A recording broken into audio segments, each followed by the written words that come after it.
recording. Okay, this meeting is called to order today, and we have Linda, who we were waiting so patiently for, doing the Pledge of Allegiance. I appreciate that. Great. You gonna put the flag up? Jason? Yeah, just give me 1 second. We'll share this screen. We do need to do roll call as well. Oh yeah, sorry, roll call. Roll call. Linda right. Birdwell. Gordon. Gordon here. Brian. Here. Steve Shively's here, and Alex. I'm here. And JT Chevalier, town manager for the record, and Tiffany. I'm here. All right. Okay, and now we can do the pledge. All right, here we go. Let's switch over to the flag. And Linda, whenever you're ready. Okay, please join me in reciting the Pledge of Allegiance.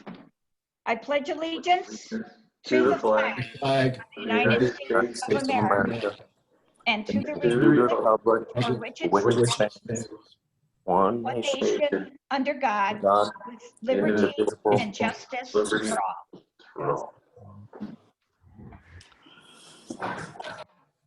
All right, let me just stop sharing. Here we go.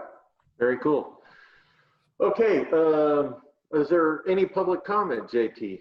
So yes, well, actually, no, we have received no public comment, but I will read the public comment submittal instructions, and then we'll review any comment that we have received up to this point.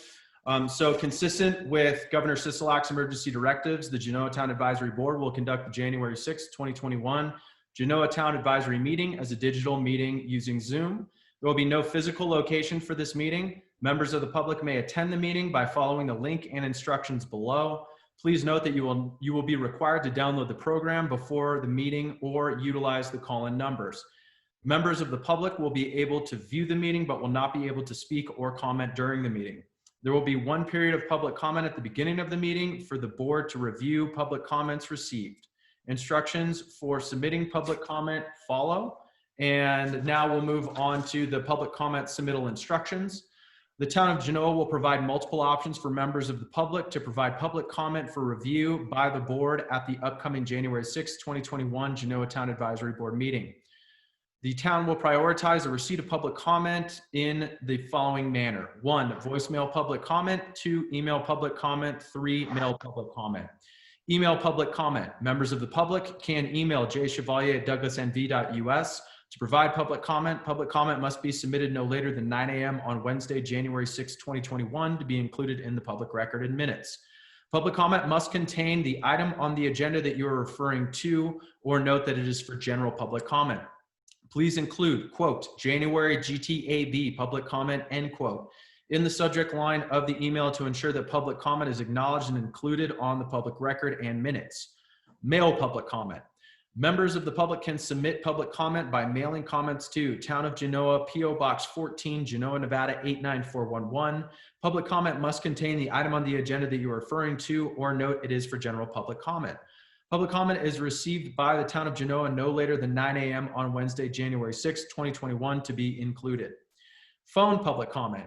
Voice message, call 775-782-8696 to leave a message to provide public comment. Public comment must be submitted no later than 9 a.m. on Wednesday, January 6, 2021 to be included on the public record and minutes. Please include, quote, January Genoa Town Advisory Board public comment, end quote, in the voice message to ensure that public comment is acknowledged and included in the public record and minutes. Messages should include the item commenting on or note it is for general public comment. Public comment is limited to 5 minutes per person. All written public comments that are received prior to 9 a.m. on the day of the board meeting will be compiled and added as supplemental material for the Genoa Town Advisory Board and public to review prior to the meeting. Any written public comment received after 9 a.m. on the day of the board meeting will be compiled and added as supplemental materials to the town's website and distributed to the Genoa Town Advisory Board within 24 hours of the meeting. If you have any questions relating to the agenda items and public comment submittal, please email jchevalier@douglasnv.us or call 782-8696. And we have received no phone message public comment, mail public comment, or email public comment as of 9 a.m. today. So there is no public comment for the record. Okay, Thanks, JT. Can I make a public comment? I'm public. Sure, Sue. Can't we make a public comment at the meeting? No? So typically public comment, we ask that it comes before, but since you're joining us this evening, I will yield to the chair to make that Okay, well, that's something new. But anyway, I just, it's a thank you actually to all of you for keeping things going in Genoa, but a particular thank you to JT for being so conscientious about observing the COVID guidelines in Genoa. I appreciate it. I've been gone a couple of months. I will be back. And the reason I'm tuning in tonight is because obviously there are a lot of events planned for next year, which probably won't happen. And I'm getting a lot of phone calls, and especially about the entertainers and the cowboy thing and so forth. And so I just need to hear your comments tonight about what you're seeing as the future, so that I can respond to people. I've also had calls about the concerts, are the summer concerts going to happen? And it's like, who knows? But anyway, but that's why I'm here as public, okay? Just to zero in. But thank you to all of you. Thank Thanks you for your comments. And Chairman, if I may, I can address probably some of those topics during the town manager report. Sounds great. Okay, moving on. Approval of agenda. Approval of proposed agenda. The Genoa Town Advisory Board reserves the right to take items in different order to accomplish business in the most efficient manner. Is there any comments, or do I have a motion? So one quick comment that we might want to make is I would advise that we pull item number 8, which is the rescheduling of the February Genoa Town Advisory Board meeting to February 10th, 2021. This was due to some potential construction impacts and them shutting the power off to the facilities at the town of Genoa. But I would say due to our ability to hold meetings digitally, and currently I am home holding the meeting, I believe that we could move forward with it without having any impacts. And I did speak to the construction team, and they feel confident that actually power will not be shut off during the regularly scheduled February meeting. So I don't think we need to discuss or reschedule that item. Okay. So do I have a motion that would approve the agenda minus number 8? I move that we approve the agenda presented with the exception of removing item number 8. Do I have a second? I'll second. Okay, Linda, Aye. Brian, Aye. Gordon, Aye. and Steve. I'm an aye also. Motion carried. Okay, the next item on the agenda is our January election of the Town Advisory Board Chair and Town Advisory Board Vice Chair. So do I have any discussion or comments? Yeah, I have something for you, Steve. I'm very pleased with you and Linda being the chair and the vice chair. And you've got the experience that we need. You do an excellent job on the Zoom meetings. It's very professionally done. So that's the way I'm thinking about this, but I'll listen to anyone else as well. Is there any other comments? Gordon? I would certainly second what Brian's saying there. I think Steve, if he is willing to do it again, because I know he puts a lot of time into it, and Linda also, they do a fantastic job. And if they are both willing to do it again, I think that'd be fantastic for our board. But of course, that's up to you two. You're the ones putting in all that time and that effort. Yeah, I'm willing.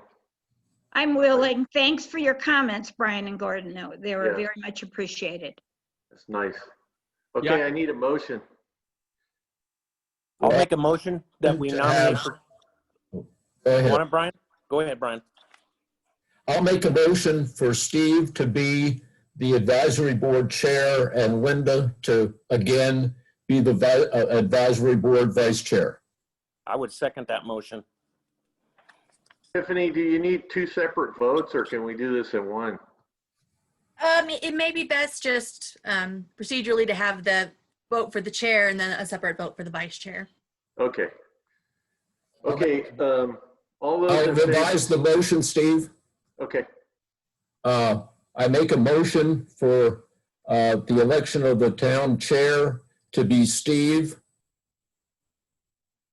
and do I have a second? I'll second that motion.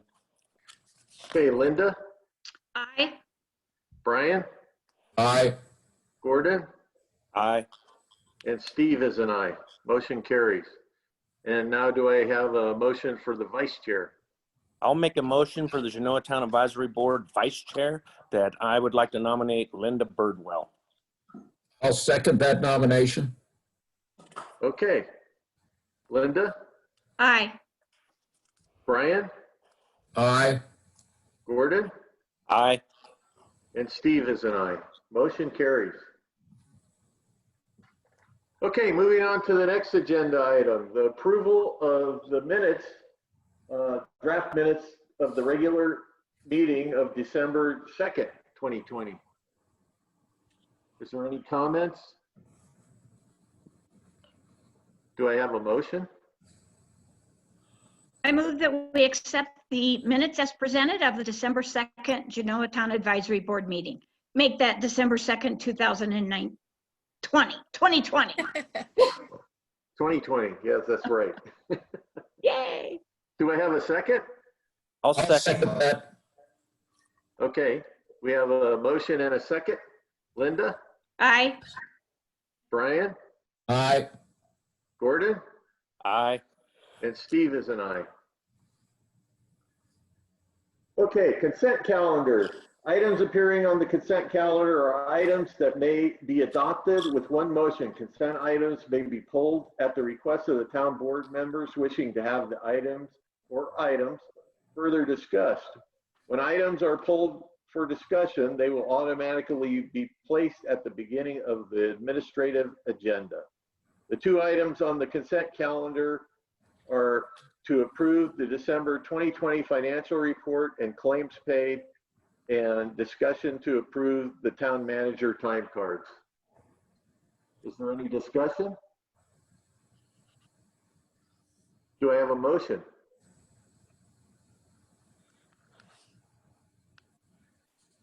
I'll make a motion that we approve the December 2020 financial report and also the town manager's time cards.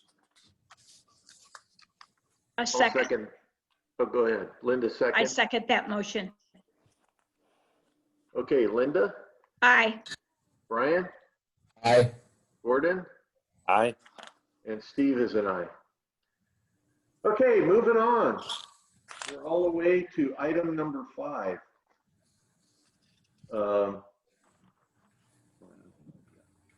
Town manager's monthly report and maintenance priority list. JT.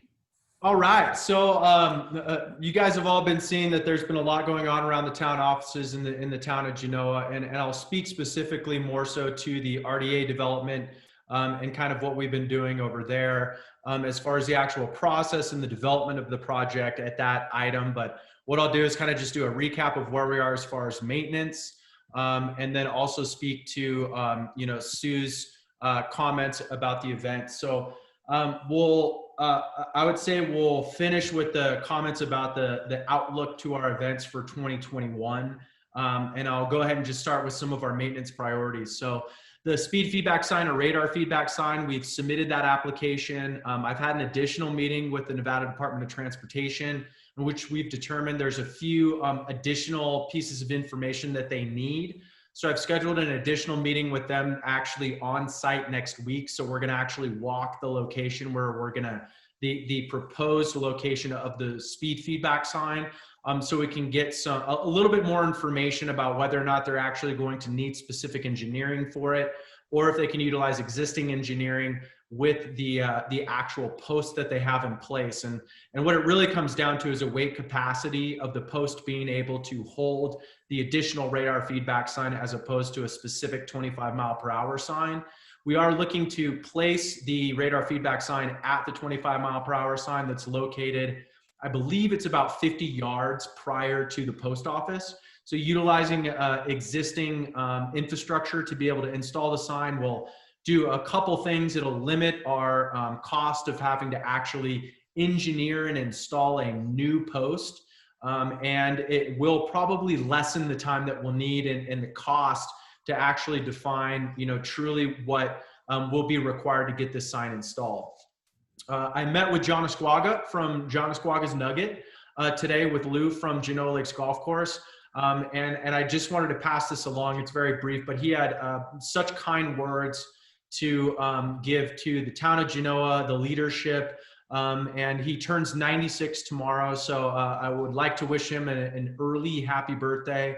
But he just wanted to pass his appreciation on to the town board for what they've done and their continued leadership in the town of Genoa in making sure that, we kind of hold tight to our heritage, but also move forward responsibly and effectively. I met with the county manager's office to discuss appointments to the respective boards, the Genoa Historic District Commission, which we have 2 applicants. The applicants are Greg Brown, who's an incumbent, and then also Judy Brierly.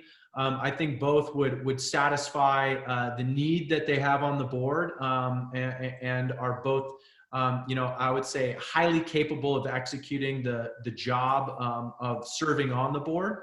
And then also, we gave Alex our greatest amount of support. And as he moves to the Board of County Commissioners tomorrow for the appointment item, the Board of County Commissioners meeting will be at 9 a.m. tomorrow. And that will be via Zoom. And as you all well know, we have a new set of commissioners. So not only will I be attending the meeting to welcome them onto the board, but also there to support the item as it relates to the appointment of Alex. And we're really excited for his enthusiasm and for him to join the board. And that will be the position of the Genoa Town Advisory Board and staff. Moving on to our maintenance priorities. We did have a leak that was discovered in the townhouse office. I discovered this because while I was working one day, it started to drip down onto my actual computer. So I was able to get up there and we did a quick seal, and so sealed off that area that was leaking, and then also informed the RDA redevelopment team of that leak for potentially them if they have some additional opportunities to go there and kind of do a more comprehensive fix. But as of right now, it hasn't leaked since then, so we're doing well. We did have a large piece of sheet metal that was about 13 feet long come off of the town hall full front roof that blew onto the parking lot. And luckily, thanks to Chewy and the team over there at the Blue House, we were able to secure that piece of sheet metal, and then I reinstalled that last week. We repaired the gator. Unfortunately, the gator had a water-soaked, the name escapes me, but it'll probably come to me. It has to do with the ignition switch that wasn't allowing it to turn on. So we've had that repaired, and the gator has been since re-delivered back to the town.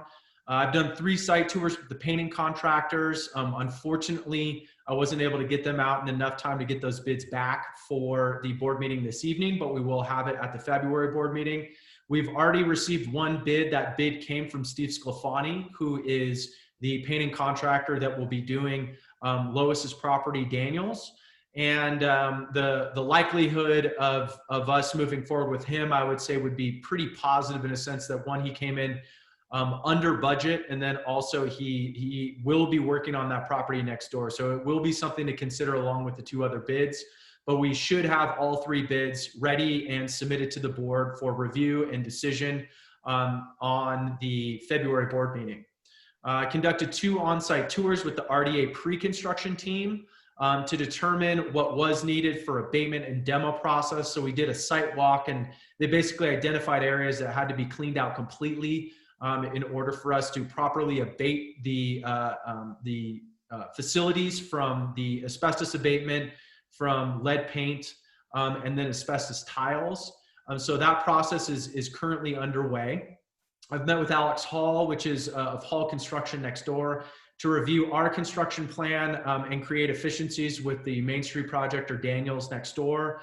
We have a great relationship and I'm excited to work with them as we move through the project.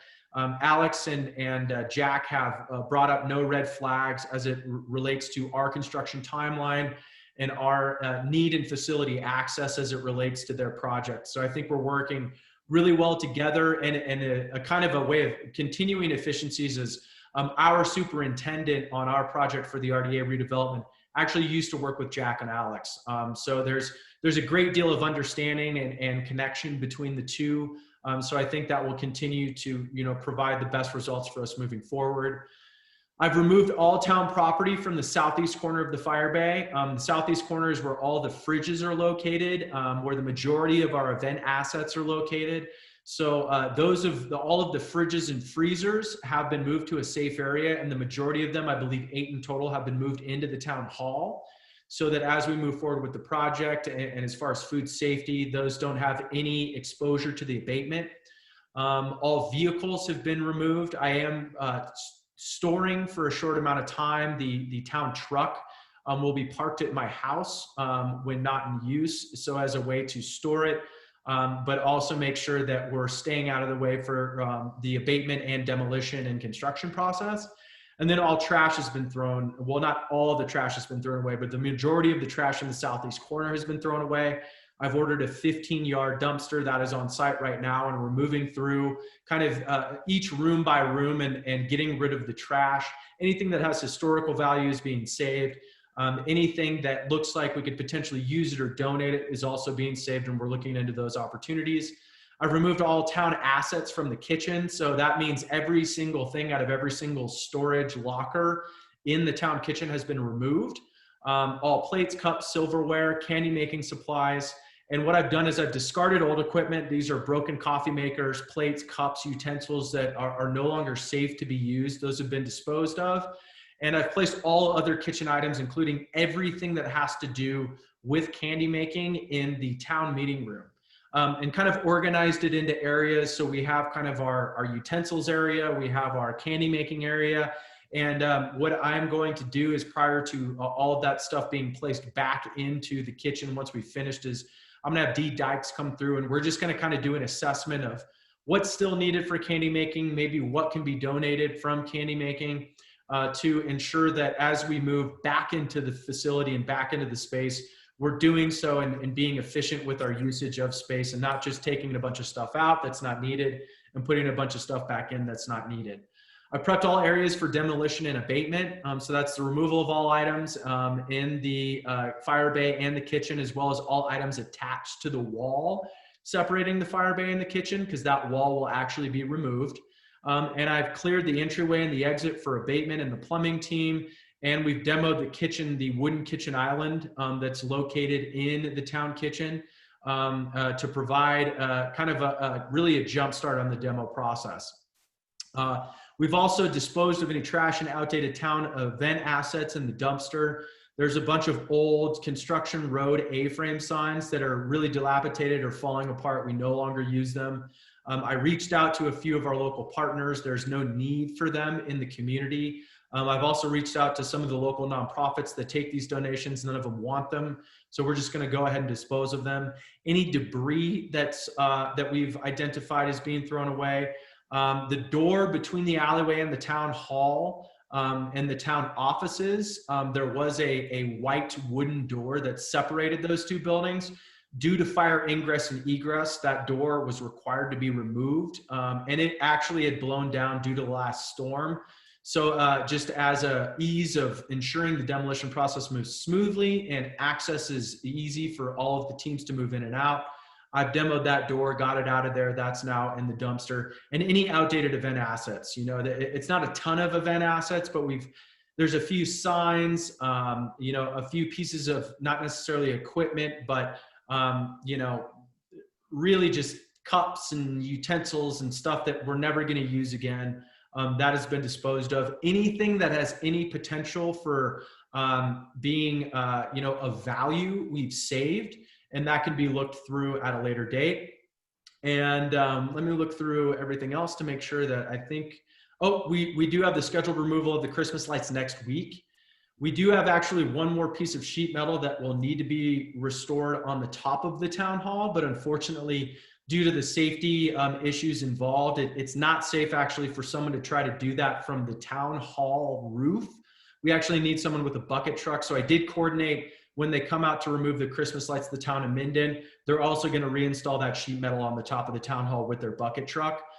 So I think it will be worth discussing to support them with some sort of thank you. And I'll think about that and maybe present that at the February board meeting. And I've also scheduled the repair of the garage door. The south side garage door on the town office is really struggling, at least right now. And it's providing some challenges as it relates to access to the facility, because you really kind of got to work the button appropriately in order to get the garage door up or to get it down. And so we're looking to get that fixed so everybody can have easy access. Unfortunately, that doesn't fall under the RDA scope. So we're not going to be able to use funds for that, but I'm thinking that repair will be around $500. Moving on to the events in Genoa, I know this is kind of an ongoing and not lucid, but fluid subject. But we are potentially looking, obviously, to bring back concerts of the Green. What I'm also looking to do is pair that potentially with bringing back Sweet Sippin' Sundays. So the working title right now is Sweet Sippin' Sundays on the Green, in which will allow folks to come and enjoy our businesses, let the businesses open up. We can have folks amble around town, check out all these local businesses, and then at the time where Concerts on the Green starts, encourage folks to move over to the town park so that they can enjoy the Concerts on the Green. Of course, this is all very fluid, and we really haven't locked anything down yet. I think we still need to review the current and future allowances and guidances from the state, and hopefully our vaccination program really starts to ramp up so that we can provide some assurances to the community that we can do so safe. Of course, we want to also keep in mind that inviting folks from outside of our community, inside of our community, there's always this inherent risk that we're putting our community at risk. So it's always something to keep in mind, always something to be considerate of. Neither of those events are big money makers. However, we could generate some funds by putting together a commemorative class for the Sweet Sippin' Sundays and charge some sort of fee to generate revenue there. But I would say it would be marginal at best. You know, we're talking $1,000 to $2,000 probably per event for a total of 4 events for a total of potentially $4,000. So still looking into that, but of course we're doing that with a fair amount of caution, erring on the side of caution. I feel. Genoa Western Heritage Days. I know Sue unfortunately has been down there in the South, and Dan and I had a meeting last week, and I apologize. I meant to fill you in on this earlier. We kind of sat down and we just had an honest discussion of what the opportunity was for Genoa Western Heritage Days. And Dan and I feel that it's pretty challenging, and the likelihood of us being able to execute that event in April is highly unlikely.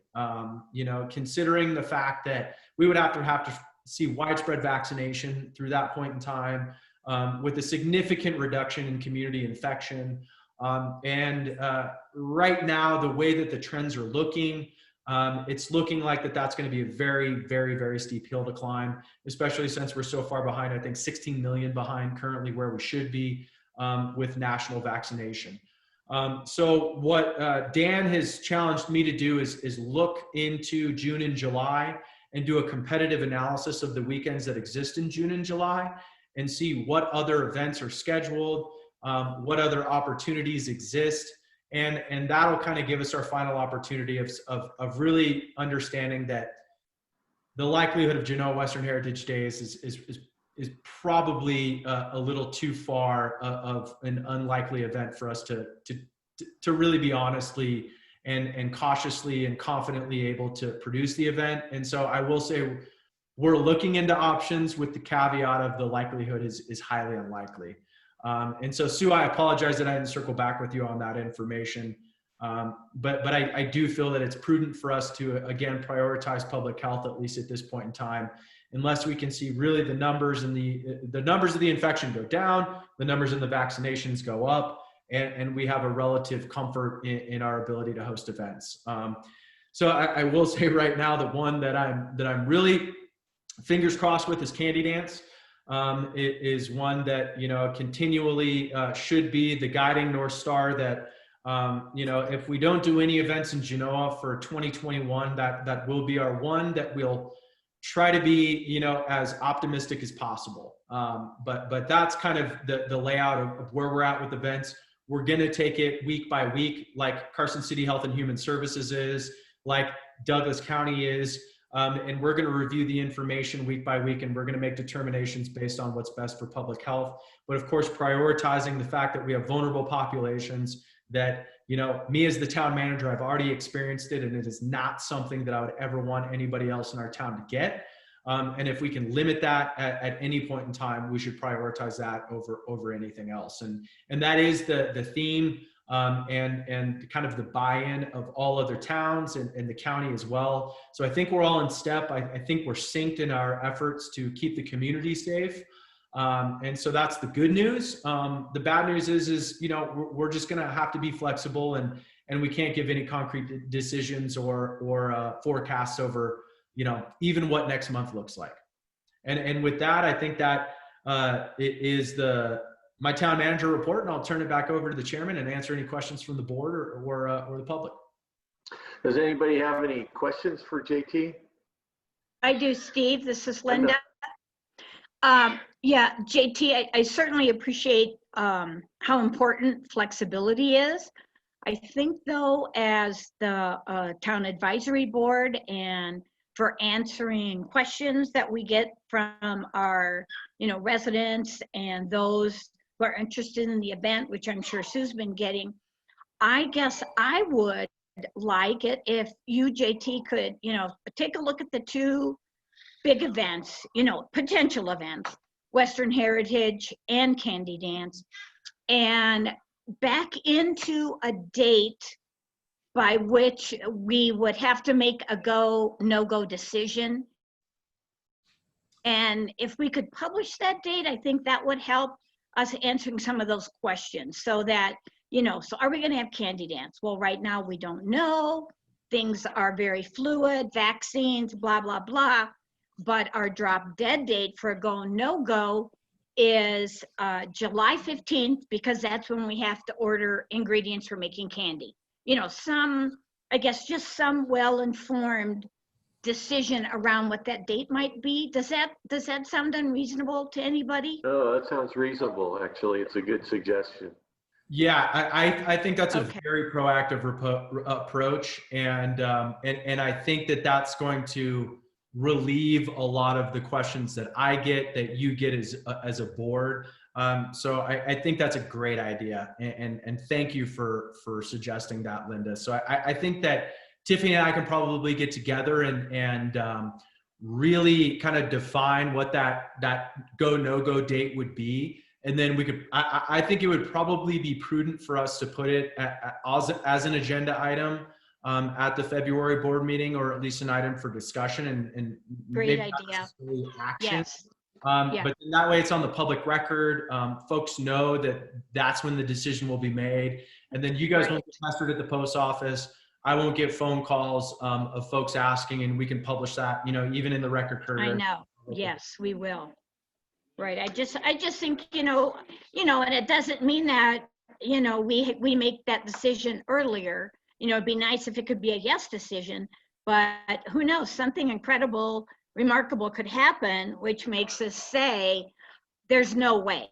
Like if all of a sudden, you know, they determine something isn't right with the vaccines or a whole new strain, and we know for sure. But that would be, you know, kind of, you know, the drop dead dates, so people, you know, can kind of plan around that. I think it would be helpful to publish that date. I think that's a great idea. And that wouldn't be too difficult for us to make those determinations. So Tiffany and I will kind of probably circle back, and at our next meeting, we'll set those dates, and then we'll reflect them back to the board, and then we can kind of all make a collective decision and agree on a you know, a way to move forward. And that way it's on the public record. We can release that information. We can do a press release And that way folks will know and won't have to live in the dark. Because I agree with you. And I think that the biggest challenge with where we are right now and with COVID is the unknowns, right? It's like everything is unknown. Tomorrow is guaranteed nothing, nobody knows anything. And so being able to at least give them the known of, this is when we'll let you know, this is when we'll make that decision. I think that's responsible. So a great suggestion, Linda. Thank you. Is there any other comments? I got a couple of questions for you, JT, circling back. Going back to the signs, I'm getting some comments from some of our constituents about the speed at the other end of town also.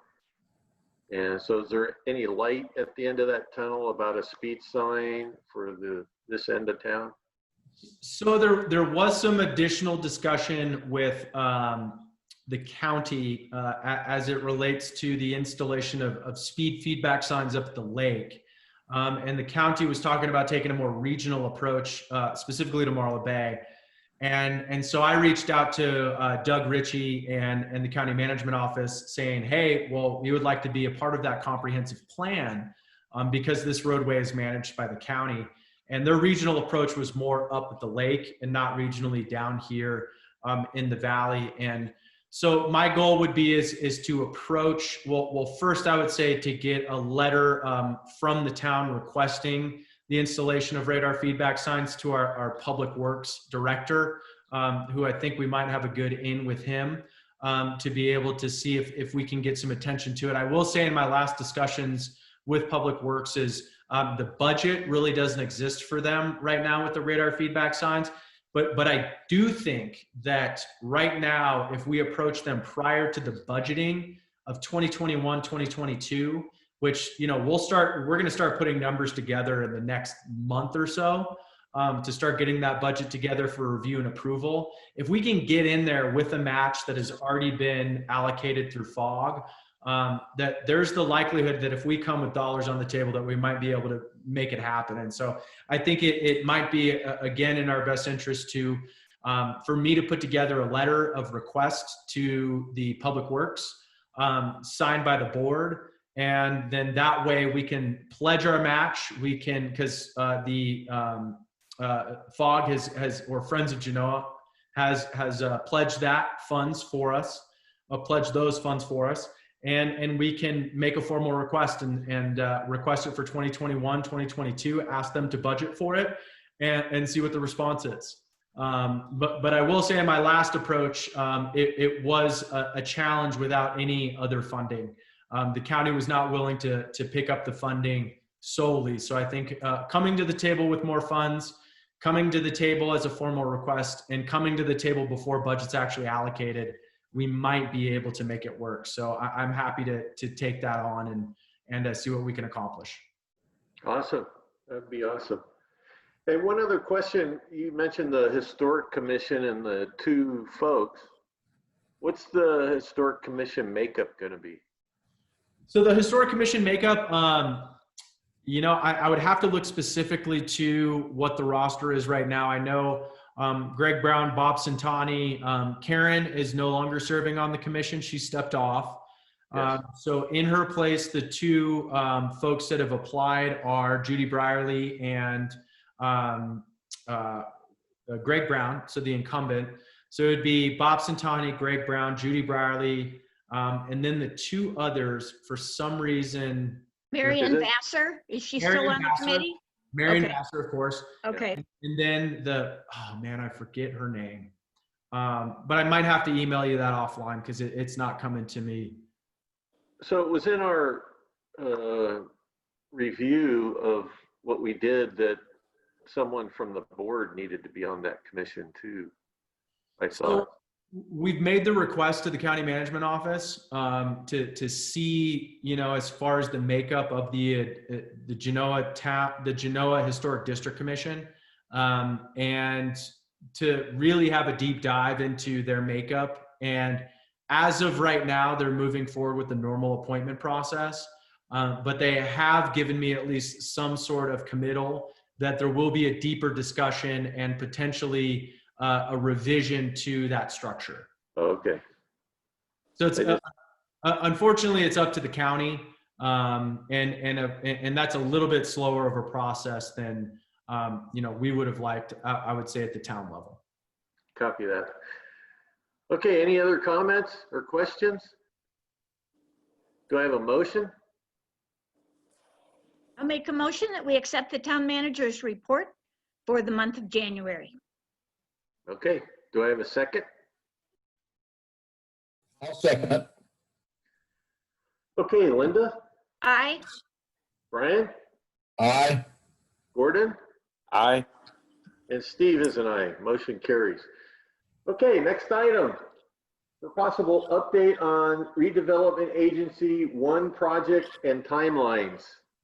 All right, so I'm just going to share my screen, and we'll just kind of go through what the timeline is, and kind of some exciting things to look forward to.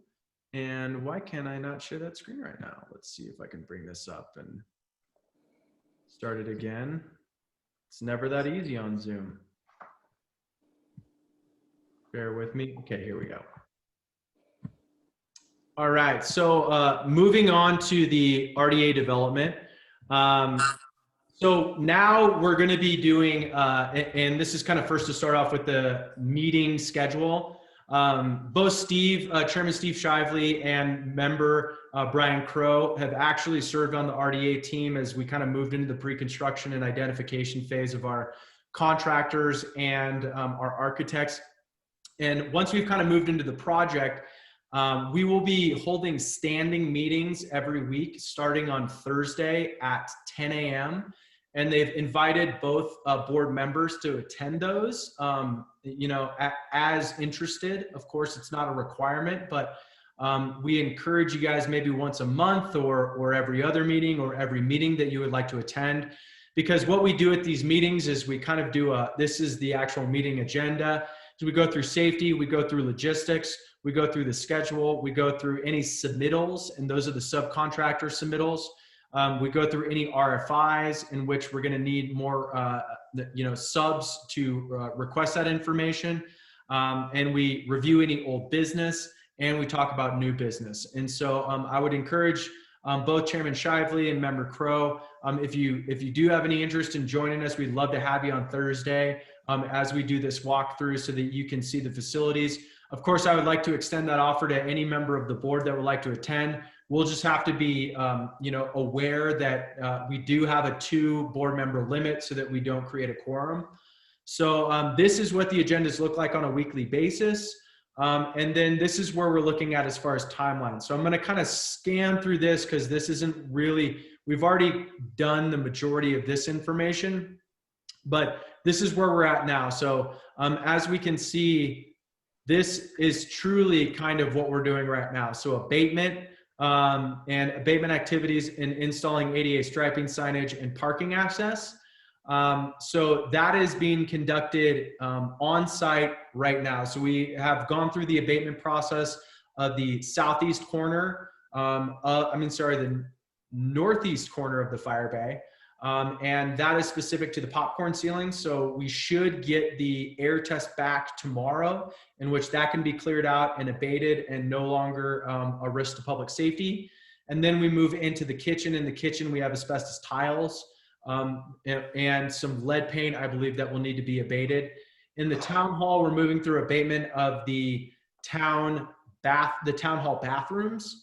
And so that process is continuing as scheduled. It's looking like that will all be done by the end of this week. And then we're going to move on to the demo process. So we'll start to demo all of the facilities for what we need. And that's removal of the town kitchen lockers where we do our storage. That's removal of the wall in between the town hall and the town kitchen. That's demoing of not the town hall, the fire bay and the town kitchen. That's demoing the bathroom in the town hall. That's demoing the entry exit door on the south side of the town hall. So there's going to be a lot of demo happening starting on Friday, moving into next week. But as it is flowing right now. I think it's flowing very efficiently and effectively. We do have the superintendent and the project manager on site. They're in the town meeting room. They have a separate access, so they come through the town meeting room door. They exit out of the town meeting room door. They have their own bathrooms. They have their own hand washing stations. So as far as being safe and compliant with any COVID directives, we're maintaining that. In addition to that, they do have a safety checkoff of any subcontractor coming on site as it relates to COVID protocols and health and safety measures. Anybody wearing a hard hat in the project site or on the project site is required to have a core sticker. That core sticker relates to the fact that they've gone through the safety protocols and the safety training for the project. So if you're ever driving by and you see a person with a hard hat, you don't see a core sticker. It's basically a green C, kind of similar to this right here. If you don't see that, that's a clear indication they haven't gone through the proper safety protocols. And that's an immediate phone call to me so that I can assure that we're making sure that anybody on site is aware of all the safety protocols required, not only from CORE, but required from the county and from the town. Scott McCullough, our project manager, has been fantastic. He does these kind of random drop-ins, and I really like them because as he comes in, he's really checking to make sure that the project team is working as they should, doing what they should, and the subs in the main doing what they're required to do. So I have nothing but great things to say both about CORE and about the Scott McCullough, the project manager. So yeah, again, the standing meetings are going to be every Thursday, and really we're taking it week by week. We can provide additional updates as we get them, and I can distribute those to the board. But we're looking to continue to be on schedule. And I think that the team in place is a really strong team. And looking forward, you know, this is the continued schedule, which will get updated as we have these weekly meetings and as we progress through the project. But we've run into nothing that would create any significant delays or any additional cost. And so that's the beauty of the CMAR projects. That's also the beauty of having a team that is on site, working effectively and efficiently. And I'm doing everything I can from a town manager's perspective, from a maintenance person's perspective, to really ensure that they're not hitting any delays that are as a result of us, you know? And that comes from making sure that all of the assets are clean out of the fire bay, all the assets are clean out of the kitchen, that they have access to all of the buildings. And so I've kind of changed my schedule. I'm arriving typically now between about 6:45 and 7 o'clock and staying until about 3:30, which is my normal schedule would be more of like the 8 to 4:30. So that's kind of how things are changing and how things are modified. But we're moving effectively and efficiently, and those completion dates have not changed. And so with that, I will turn it back over to the chairman and answer any questions from the board.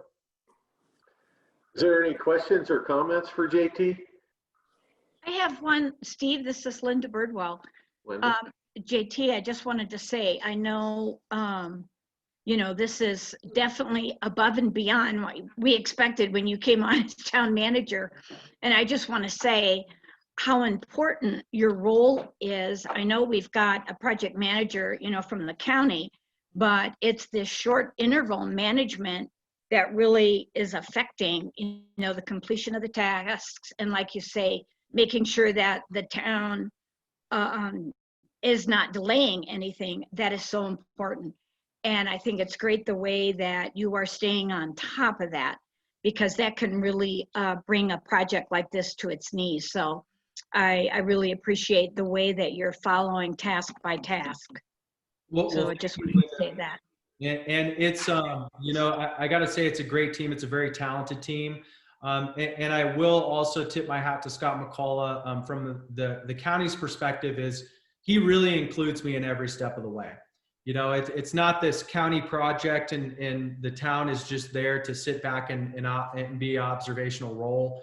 You know, we're working on this together, and CORE and him have really given me the empowerment to understand what they need done, doing these site tours, understanding what needs to be accomplished, and really creating efficiencies. So as we move forward to this project, because really time is money, each person on site on a daily basis is money to the project. So anytime we can find limitations or find efficiencies, that's going to be budget savings to us.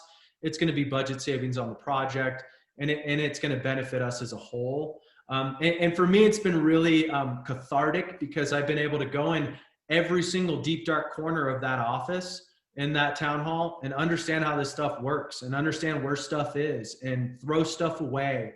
And so I think that the benefit of this kind of front loading work that we're doing right now in preparation is really going to benefit us on the back end, because it's really going to allow us to kind of put stuff back where it needs to be and understand truly what assets we have, and really create efficiencies moving forward that I think we didn't have before, because we had 100+ years of just stuff. And each person, you know, and town manager, and this isn't any, you know, this isn't any negative comment to any previous town manager, but each person has a different process and a different way that they do things and a different way that they store things. So to kind of purge it all, get it out of there, revisit it when this project's done, I think we're going to be in a much better place. So I feel great going through it. I feel great looking through every deep, dark corner, and I think we're going to be in a much better spot moving forward. Thank you. Again, I mean, I've run mostly like software and merger and acquisitions project, never a big construction project. So I can't even imagine what that's like, but I do know that, you know, it's great that we've got a project plan like that, but it's just so important to stay on top of every step, because, you know, we're the beneficiaries, and, you know, we want to be proud of what this what our town hall is going to look like, because it just impacts so many people. Exactly. And for me, and, you know, any opportunity that we might have in the future to make justifications for why we need more dollars for you know, additional projects or additional funding, to show that we stayed on budget, that we stayed on time, that we weren't the bottleneck. It just goes to our case to say, hey, we did everything that we needed to when you guys tasked us with this role. And we're coming back and asking for some more dollars, but we're gonna use those dollars responsibly into their highest and best effort. And nobody on our staff is not willing to roll up their sleeves and get in there and help, you know. And for me, it's a learning process, you know. This is the first big redevelopment I've gone in. Like, we've had you know, projects in Tahoe City that have been relatively small, you know, in the $10,000 to $25,000 range as far as improvements. But to have a big project of this size, it's a very great learning experience for me. So I want to be there every step of the way so that I can learn. And I will say that Scott McCullough and the core team have been so kind in their acknowledgement of my wanting to be like, what are you doing there? What's that? Can I look over your shoulder? What are we doing here? Mm-hmm. It's really been great working with that team. So I think I think we're going to execute this project really well. Well, you know, another advantage, which, you know, you said something that made me think about that, is with you being so involved on really a task by task level, as you might identify steps that maybe we don't need to do, maybe it could identify a financial opportunity for these other things that we've discovered that we would really like to do, but we just don't have any money. But I think with you on top of it, and maybe just keeping sort of you know, a parking lot of all of those issues that maybe we don't need to do that, and how many dollars would that free up? I mean, that's just huge, I think. So thank you for doing that. And certainly as a town board member, I greatly appreciate that. Well, I think you're right on. Any dollar that we save is a dollar that we can apply to somewhere else on the project. And so it's just like where we are in the budget, which we'll discuss later, is, you know, fiscal management and management of a project. If we can find efficiencies, let's do it, because you know, I want to get every single dollar that we can out of this project and create the greatest benefit that we can for these dollars. And it just comes from asking questions. And I will say that Scott McCullough from the county management side of things feels the same way. You know, he's, hey, where can we find efficiencies? Where can we not necessarily cut corners, but create a faster way to get to the finish line? so that we can utilize these dollars to, work on the town church. That's the goal, is that we can find enough efficiencies. We can show how responsible we were with the dollars that they gave us to go back and say, hey, we truly feel that we did the highest and best use of those dollars that you allocated towards us. This is our new ask. And if you saw what we were able to deliver with this, we're going to be able to deliver the same with this project. And I will say that the new makeup of the Board of County Commissioners with Chairman Engels, he is a huge supporter of Genoa. And I think that really bodes well for us when it comes to requesting additional dollars, because at the Board of County Commissioners where Chairman Shively and I advocated for these dollars, I believe Chairman Shively was there, but he wanted to give us all of it. He wanted to give us all the RDA dollars. And so we want to make sure that we can capitalize on that enthusiasm. Hey, JT, let me ask you a question. Is there one Thursday per month that is better than others? Not really, because each week it's just a review of where we're at on schedule, where we're at on the project walkthrough. We can look at the schedule and see if there's these benchmark days, or I can see if there's any benchmark days. But when I reached out to the team and I said, hey, for these weekly meetings, I would love to have, my board members that were there at the meetings prior to the start. I would love to have them come and walk through. And they were very encouraging for you guys to come and walk through, because it really allows you guys to see what's happening, the work that they're doing, the responsibility that they're putting into it. So they're very open and transparent with anytime you guys want to come and do a walkthrough, not only outside of that weekly Thursday meeting, but any board member at any time. If you ever want to walk through the project, I'll gladly walk you through it, no matter what time of day. And of course, sometimes you might have to wear a hard hat, but they're very encouraging. That's good to hear. So I don't know if I can make it tomorrow because I'm starting my own project here, but I definitely want to go to a few of those meetings. But yeah, just let me know, and Brian and anybody else on the board, when you have any interest of coming and doing a walkthrough. We'll make sure to coordinate it so that we don't have any more than 2 board members at a time. And then you guys can see what we're doing. It's exciting stuff, and it's kind of fun to, whoa, just lost my light. It fell off the back of my computer. But it really makes people, encouraged, and it's fun to see this place kind of not torn apart, but cleaned out, and just, it's just exciting to see. So I would encourage everybody to come and check it out. I've got a question for you.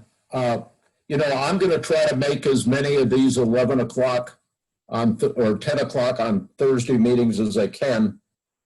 Should we take the core safety protocol, because I'm going to show up tomorrow with a hard hat that doesn't have a core sticker on it? So I think we might be able to get you past that, Brian, because we're going to be walking through with the actual construction management team. And if it were to be, let's for example, you wanted to walk through it by yourself, then we would probably require you to look through that core safety video and get that sticker on your hard hat so that you can go through the construction site without any of the team there. In honesty, the core construction team hasn't required me to take the video, but I've proactively requested that I review the video just for my own edification. But I would say it's not necessarily a requirement as long as we have someone from the team there, or I have knowledge ahead of time of who wants to come and do a tour. And it's a video. It's a video that I can send digitally, and that you guys can review. So I would say it'd be in everybody's best interest to review it, because just construction safety and construction management is always a benefit. But I don't think it would necessarily be a requirement for tomorrow if you showed up. Okay, because I'd really like to take that. I'd like to see what their safety program is. The second thing is, do you have drawings, or does CORE have drawings that we can access? Because I can walk through a project, but I really want to see the specifics of what the contractors and subcontractors are working to. Are there drawings that I can look at as well? Yeah, I can send those to you. So I'll go ahead. You don't have to send them to me, just have them available whenever I'm there, because then I'd like to go, after I walk through or before I walk through, I'd like to look at some of the drawings. Yeah, I can absolutely. I can have a printout of the drawings and you know, as we work through it, you're more than welcome to have that with you as a supplementary packet and review anything. And in all honesty, you'll probably know more about what's happening on those drawings than I do. Well, I know you will. I mean, that goes without saying. The third question I have is, you know, I look at the documents that you had with the meeting agenda, and it really doesn't identify who the subcontractors that Core is awarding to. Is there a list of that, or should we bring that up, that we'd like to see that list at tomorrow's meeting?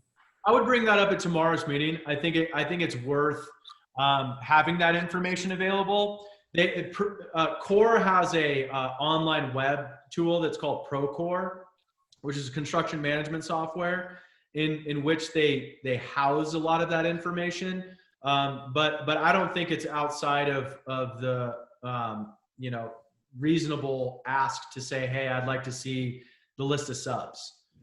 Subs were identified by Core and the Scott McCullough at the project management team. Unfortunately, when they opened up the sub bids, I had COVID, so I wasn't able to actually attend the opening of the bids.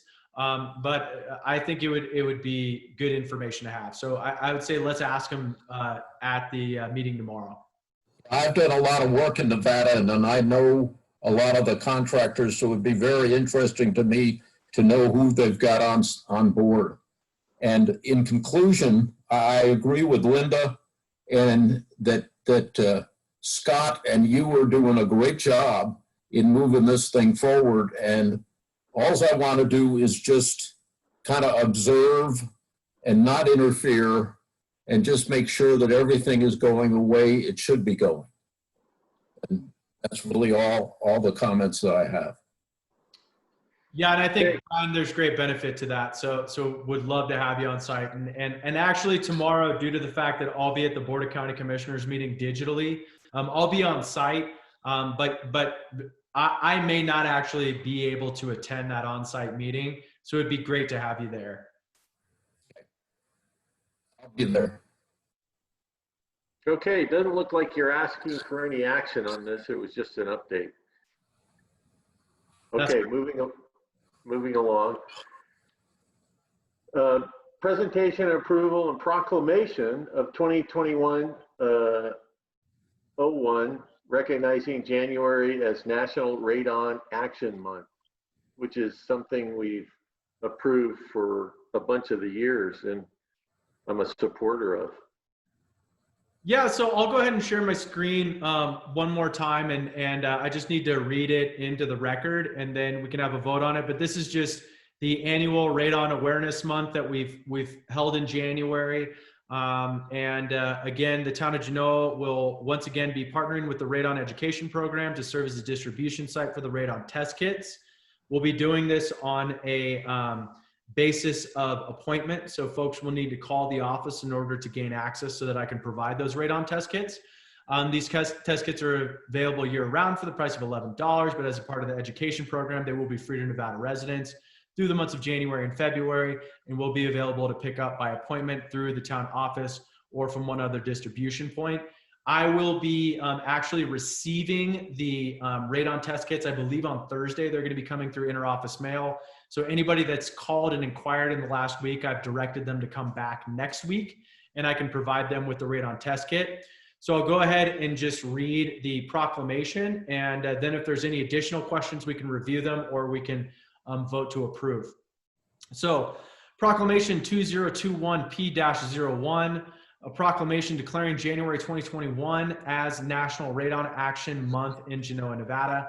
Whereas many town of Genoa residents don't know about radon, yet need to know for the safety and health of their families, as radon is a colorless, odorless, naturally occurring radioactive gas that is the primary cause of lung cancer among non-smokers and the second leading cause of lung cancer for smokers. And whereas the U.S. Environmental Protection Agency, EPA, estimates 21,000 people in the U.S. die each year from lung cancer caused by indoor radon exposure, and lung and bronchus cancer kills more people in a year than any other cancer. And whereas radon kills more people than secondhand smoke, drunk driving, and home fires combined, and whereas any home in Genoa may have elevated levels of radon, even if neighboring homes do not, and living in a home with an average radon level of 4 picocuries per liter of air poses a similar risk of developing lung cancer as smoking half a pack of cigarettes a day. And whereas testing is the only way to know if a home has an elevated radon level, and testing is easy and inexpensive, and when identified, homes can be fixed. And whereas the University of Nevada, Reno's Extension's Nevada Radon Education Program, the Nevada Division of Public and Behavioral Health, and the EPA support efforts to encourage all town of Genoa residents to test their homes for radon, mitigate elevated levels of radon, and have new homes built with radon reducing materials and features. Now, therefore, the Genoa Town Board does hereby proclaim January 2021 as National Radon Action Month in Genoa, Nevada, adopted this 6th day of January 2021. And with that, I'll yield back to the chairman for any additional questions, and I'll stop sharing. Does anybody have any comments or questions for JT? Okay, they do suggest that you test your house every couple of years. We are in a kind of a hot area for radon with all the granite around here especially. So with that, do I have a motion? I move that we accept the proclamation for January being Radon Awareness Month in Genoa, Nevada. Do I have a second? I'll second. Okay, Linda, Aye. Brian, Aye. Gordon, Aye. and Steve is an aye. Motion carries.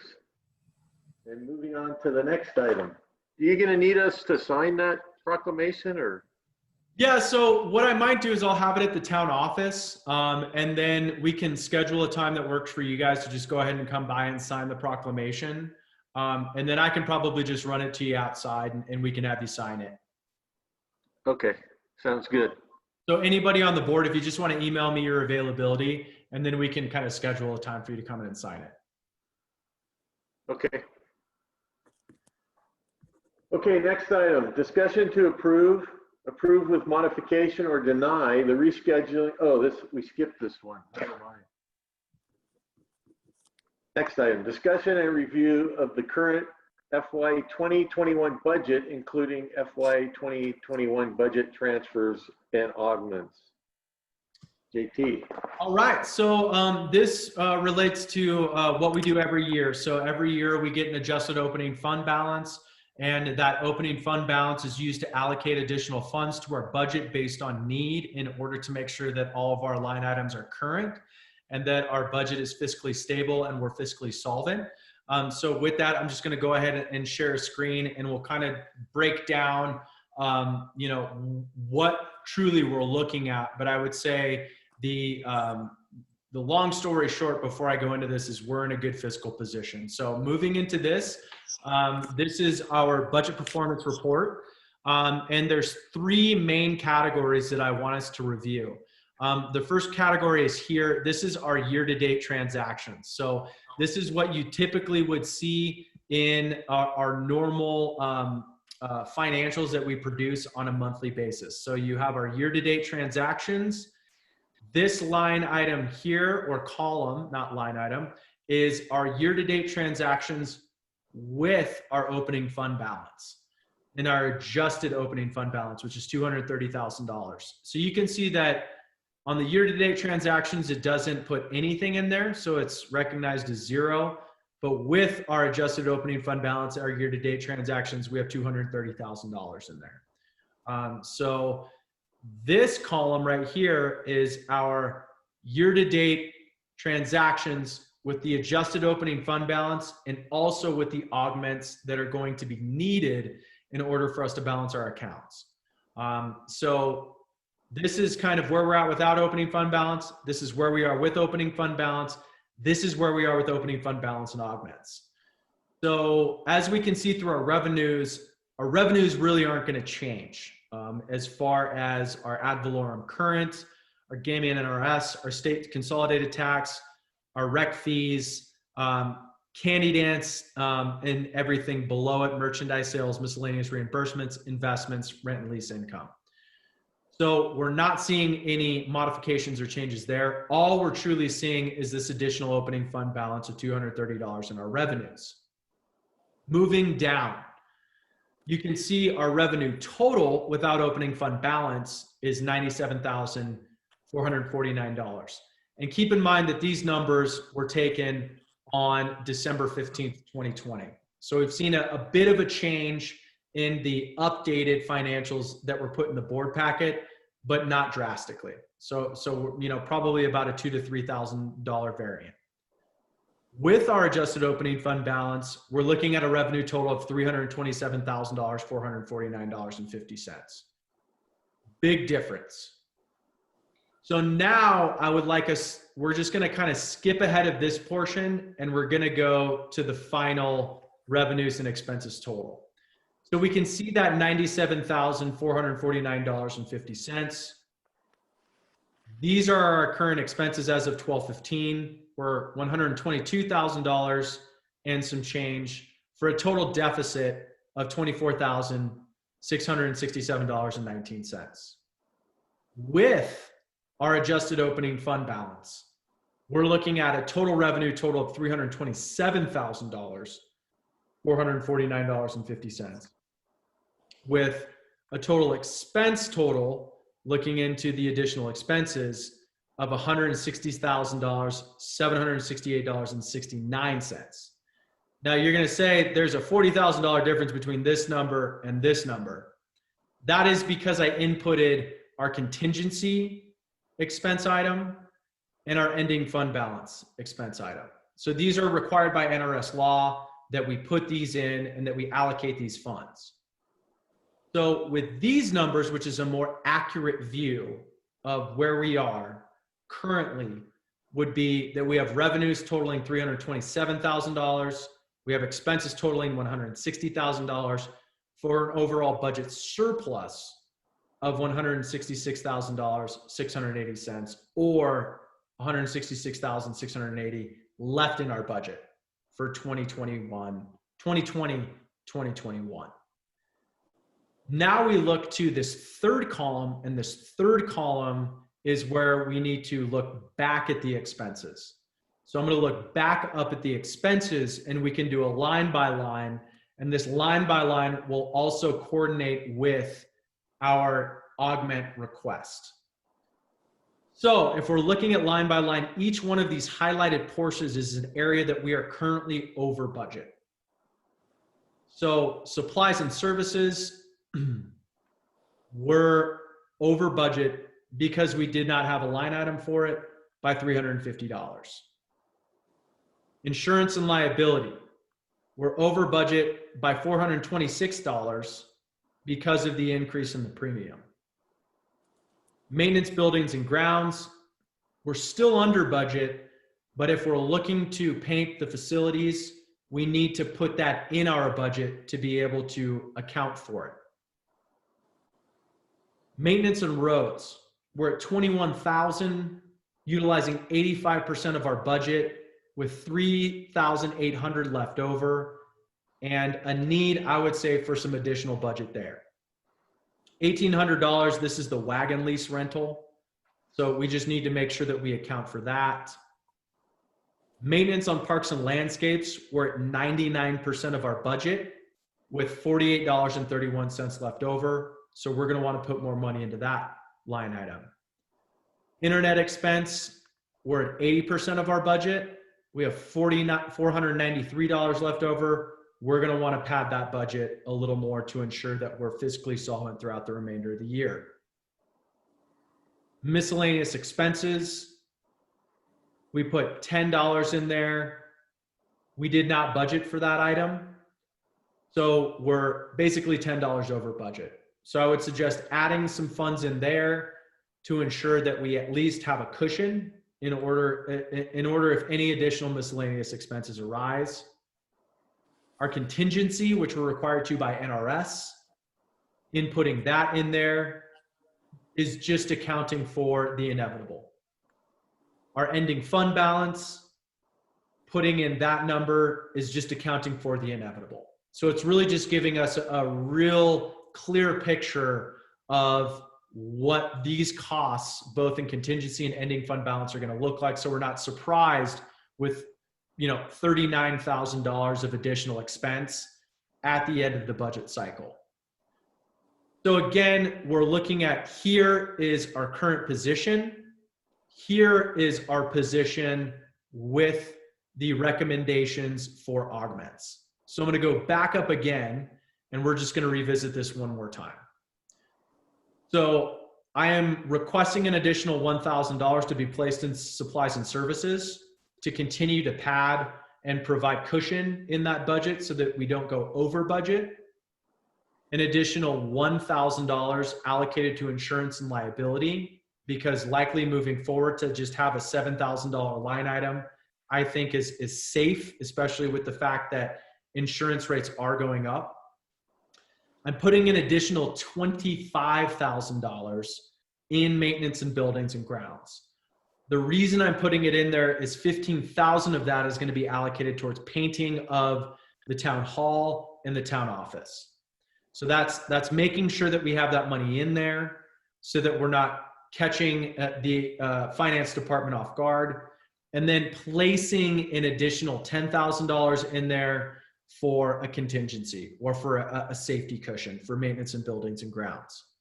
Maintenance on roads, placing an additional $5,000 in there as a safety mechanism in the event that we have any additional big rainstorms, any additional big storms, any additional impacts to the roads, additional plowing, to make sure that we're fiscally solvent through that, because we're utilized 85% of that budget. The 1,800, that doesn't change. That's for the rent and lease income. I mean, not rent and lease income, that's for the lease of the wagon sign. Maintenance and parts and landscapes, because we've utilized 99% of that budget, putting an additional $10,000 in there to give us that cushion. And then moving on to internet expense, adding an additional $2,000 in there as a cushion. I don't see us utilizing all of those funds, but mainly putting them in there so that we remain fiscally solvent. Moving down, adding $1,000 into miscellaneous expense so that we bring that current from that $10, but also provide ourselves a cushion with miscellaneous expense, and then recognizing the contingency and recognizing the ending fund balance. So if we look at it as a picture with the opening fund balance, with the augments requested from the opening fund balance to our expense line, we're looking at a current revenue of $327,000, a current expense of $205,000, with a current budget remaining of $121,930.81. So I will say, speaking to the additional funds in each one of these accounts, if we do not use them, we don't lose them. That money just goes to our ending fund balance, is reallocated to the next fiscal year. So in the event that, let's say, we don't end up spending the full $25,000 we allocated towards maintenance on buildings and grounds, it's not lost.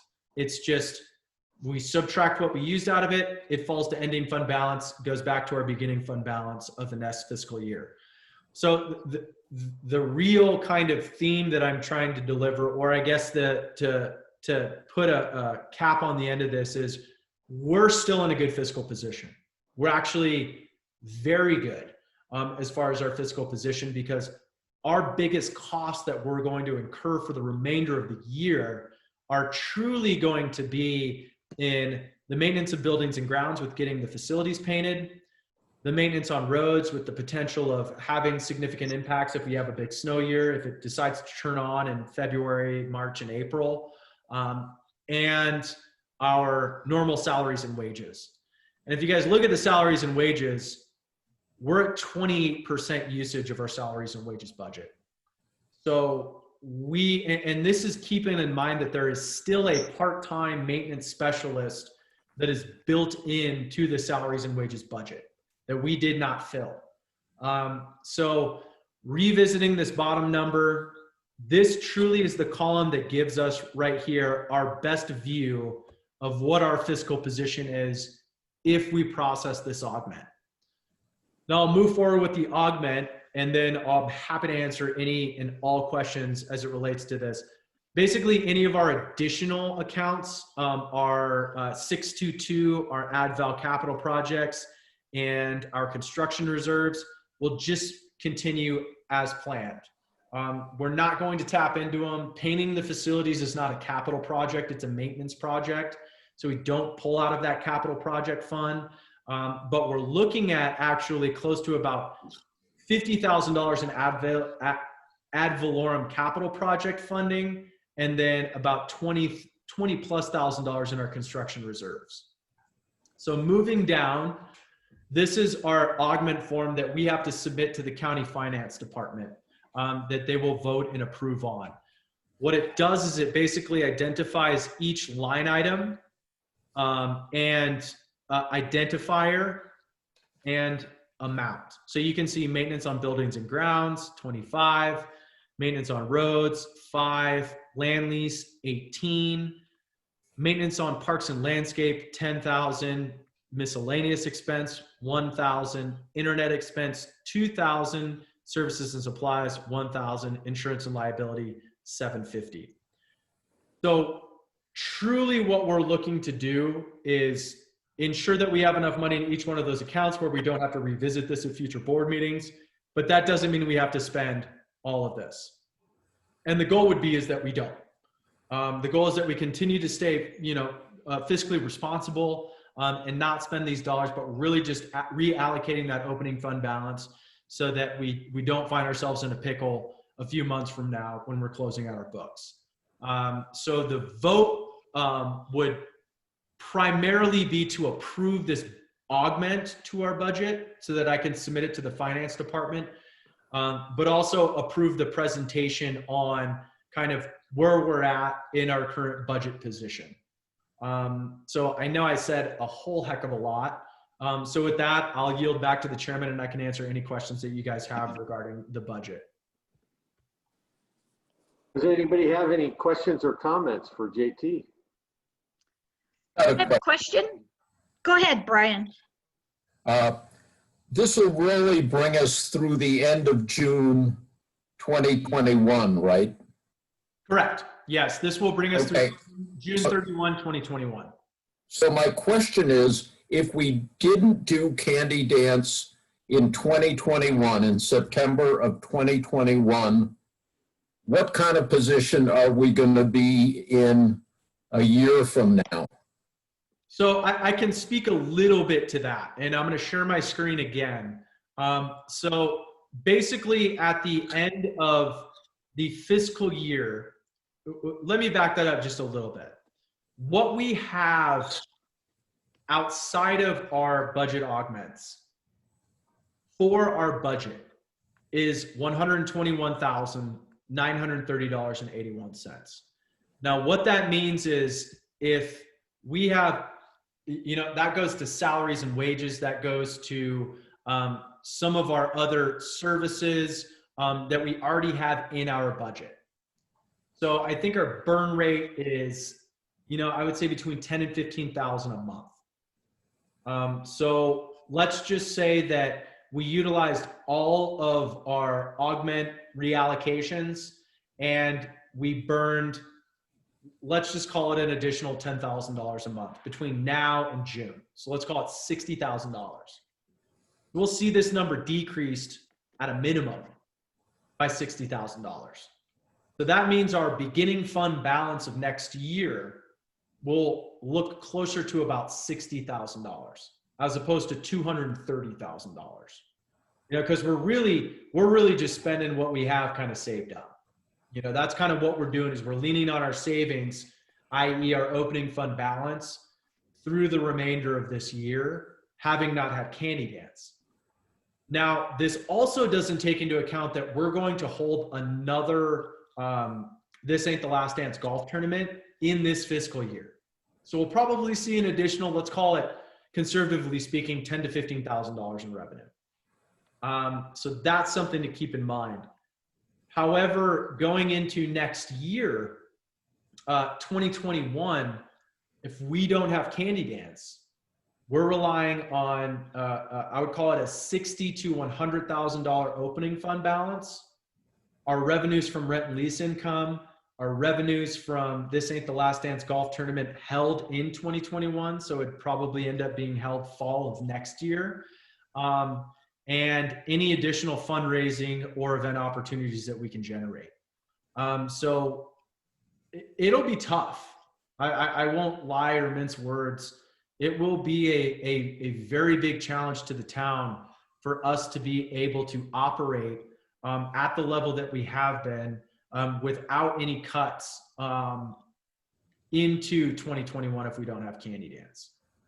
Now, there could be opportunities for us to have a modified Candy Dance, for us to find additional events that might be able to bring revenue that might be safer for the public. That all still exists. There might be even grant opportunities that come from the county where we might be able to find that additional revenue. And I've had conversations with the county that basically have come to, if we are in a really dire fiscal position, that they will have to subsidize us. So I will say, in the event that we didn't have Candy Dance, we were fiscally challenged, that there could be remedy to that. But going back to your point, Brian, is starting the beginning of next year, we'll be depleted to about, I would say, let's call it $65,000 to $100,000 in opening fund balance. You know, I think based on the discussion that Linda and Steve had and you had prior to this, we really ought to try to start spending as if Candy Dance 2021 is going to be canceled, because otherwise we're just going to be in a worse position a year from now. Yeah. That, you know, because we won't make a definitive, I agree that we got that with Linda, that we ought to come up with a definitive date, but we ought to start thinking about it right now and trying not to spend money that we don't need to spend. Yeah, and I agree, Brian, and that has basically been the operations of the town up to this point. You know, we are scrutinizing every dollar that we spend, knowing that right now all we're doing is stopping the bleed. We're not generating income in a capacity that overcomes our expense gap. And so all we can hope to do in this next year, this fiscal year, is to stop the bleed, looking to hopefully next year we have the Candy Dance. At the very minimum, we'll at least have a golf tournament, but that, I mean, we're talking, you know, a massive gap between what you bring in a golf tournament and what you bring in a Candy Dance. And so as far as Tiffany's operations, my operations, is every single dollar spent must have a justification for it. Because, you know, when it comes down to it, Candy Dance 2021 is no guarantee. And I think at this point in time is a coin flip.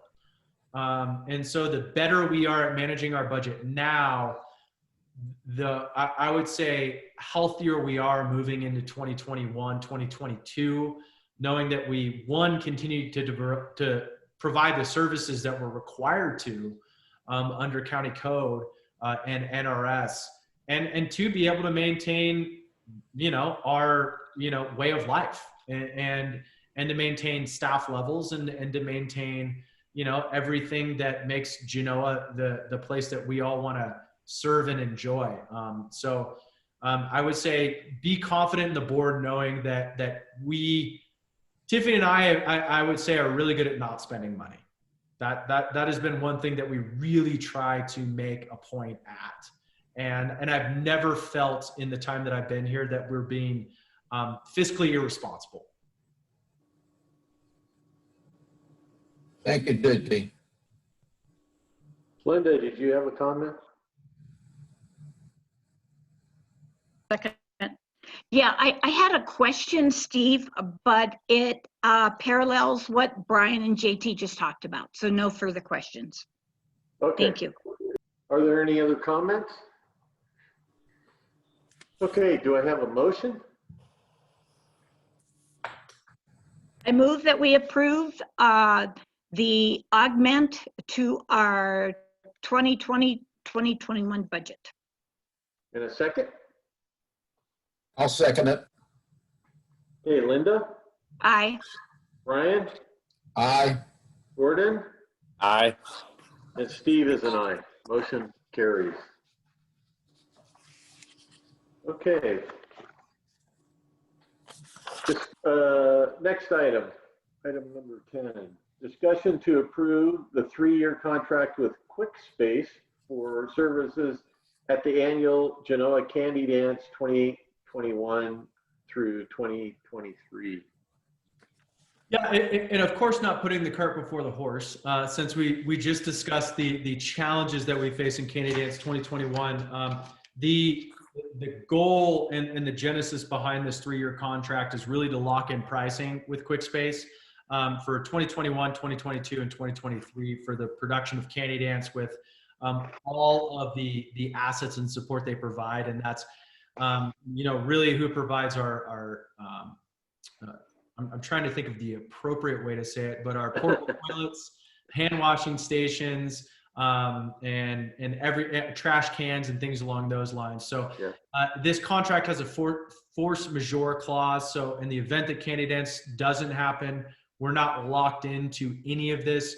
What it really does is it locks them into a price and really provides us with a place in line to ensure that we have them under contract, that if Candy Dance does happen, that we're not scrambling at the last minute to try to lock them into a contract if they're already doing not hot August nights, but the street vibrations or other events. And so this is mainly just kind of a precautionary measure, lock them in, ensure that we're getting the cheapest price possible, because we'll really want to maximize those revenues if we do have Candy Dance in 2021. And that is really the genesis of this item. And so with that, I'll yield back to the chairman and I'll answer any questions that the board has. Are there any comments or questions? I've got a question. What percent is this cost with respect to what it was in 2019? Is it similar, or have they raised it 5% or what?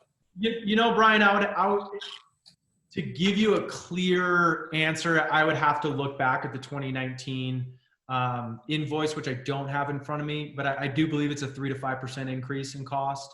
But Tiffany and I can do that research, and I'm happy to send that through to the board. But this is also to ensure that we don't see any cost increase to 2022, 2023, and to kind of lock that into that 2021 price. But I would have to look back at that information to be able to give you a clear number. Any other comments? I think this would be prudent to go ahead with at this time, just in case we do have Candy Dance, so we don't wait till the last minute. So do I have a motion, please? I'll make a motion that we approve the 3-year contract with QuickSpace for the services at the annual Genoa Candy Dance from 2021 through 2023. Do I have a second? I'll second. Okay, Linda, Aye. Brian, Gordon, Aye. and Steve is an aye. Motion carries. Okay. We'll have a discussion on board members' comments, activities, liaison committee reports, and so forth. Linda, do you have any comments? Yes, I have a request, actually. JT, after the county commissioner meeting tomorrow, if you would please let us know what action they took regarding the appointment of Alex as a Genoa Town Board member. Absolutely. Yeah, I would be happy to provide that. Great. Thank you. I think he's a lock. We hope so. Hey, I feel the same way, Steve. they're gonna Brian, have do to you have go any- through me. What's that? I said they're gonna have to go through me. He's our guy. Yeah, that's right. Okay, Brian, any comments or reports? Yeah, we didn't get any RDA money for the church foundation.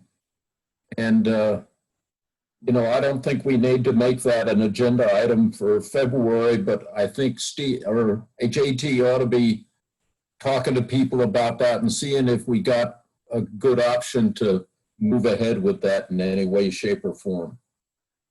Yeah, I'm happy to do that. Okay, Gordon, No comments tonight. just the policy and procedures meeting for the town of Genoa. We had our first meeting. Our next meeting is January 26th. We're going to be working on sections 1 and 2 there. And also, I think there was, 3 of us, not, I guess 4 actually, counting Alex, that need to be sworn in. I was sworn in Monday. I believe Linda was. I don't know if Gordon was. I went by the clerk's office last week. Awesome. So we just need to arrange for Alex to be sworn in after he gets approved too.